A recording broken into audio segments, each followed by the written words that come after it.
All this shit started when I found that little note.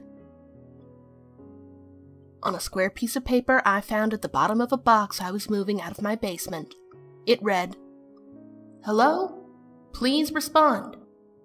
I had no idea how long the paper had been there. Those boxes had sat in my basement since I moved in.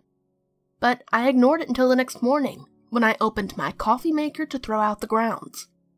And inside was a sopping wet piece of paper that read, "Please respond. Please help." I figured it must have been put inside my coffee maker by whoever was pulling this pointless prank, because it wasn't there when I put my coffee grounds in. I found more notes under my mousepad, inside my computer tower while I was putting in some new RAM, between the layers of tissue of my toilet paper roll, and under my DVD player's disc tray. Places that no one would ever look, places you'd never think of putting a note, places you knew no one would ever look, and it would be foolish to put a note, because who knew when they would see it? But it kept happening. And they all said the same thing every time, begging me to respond and help them. Being the idiot that I am, one day I just got fed up when I found one inside a cup in my dishwasher. Right after I had run it. The paper was dry. So I wrote on the back of it, "Hello, I'm responding, please explain your situation," and slid it under a crack in my bath-fitted tub. No sooner had I left the bathroom did I find another piece of paper, floating on the surface tension of my glass of Sprite I had in the living room. I carefully picked it out of my drink, and it read, "Thank you," and in larger letters, "I'm trapped." I waved it around to dry it off a bit and wrote back on the back of it again. "Where are you trapped? How are you sending me notes?" And, not creative enough to think of where to put it, I just threw it behind my couch. I waited and looked, but I didn't see any other notes for the rest of the day. The next day, I checked my mail. Inside some spam letters was the next note. "In the second dimension, below you." I wasted no time in responding with, "Alright, whoever you are, this prank is stupid. Give it a rest," and threw it outside. The wind blew it away. The next note I got was still in obnoxious capital letters, though it was much longer than before, and the last sentence seemed to have been squeezed into the remaining space. I think it was a passage from some encyclopedia or textbook. "The first dimension is a defined point in space. The second dimension," this part was underlined, "is anything that exists with height and width, while the third adds length. The fourth includes time, and the fifth is the past. Time that has already occurred and is solidified in time-space." Everything beyond that was too squished in to read. I rolled my eyes and responded again. "How can you read this if you're in the second dimension? How can you even exist?"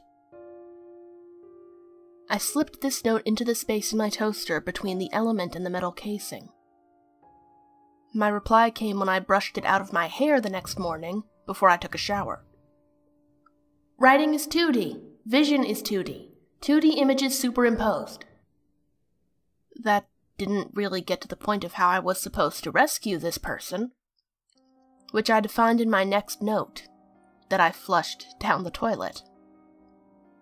"Make me 3D," was all that was on the new slip of paper I found inside a chocolate bar I unwrapped later on.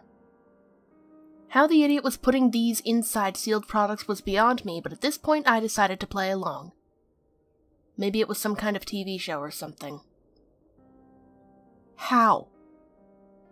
was all I wrote for my reply. I remember exactly where I put it, because it was the last thing I wrote for a long, long time. I put it in a crack between my full-length mirror and its wooden backing.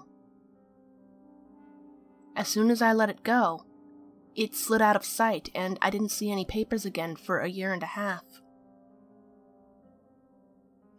Getting dressed one morning for work, I went into my room and adjusted my shirt in the mirror.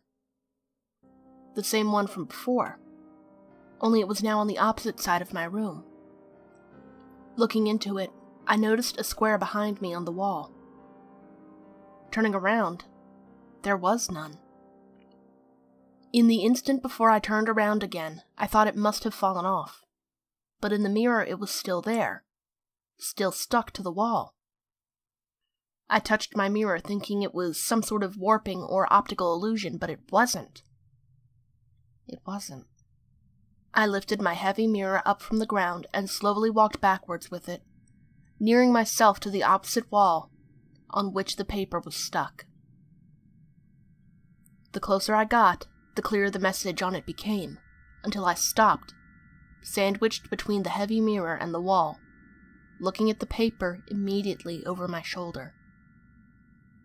"Make you 2D," it said.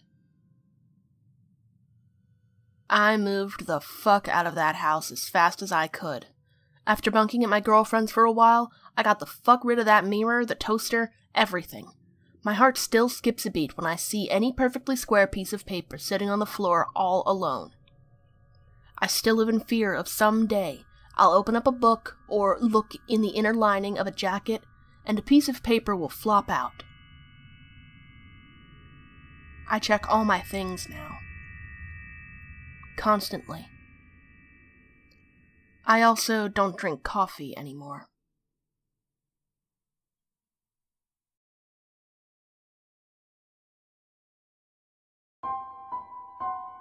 If you would like to keep the channel running, whether or not you're as easily frightened as a big corporation, you can do so at my Patreon link below. Good night.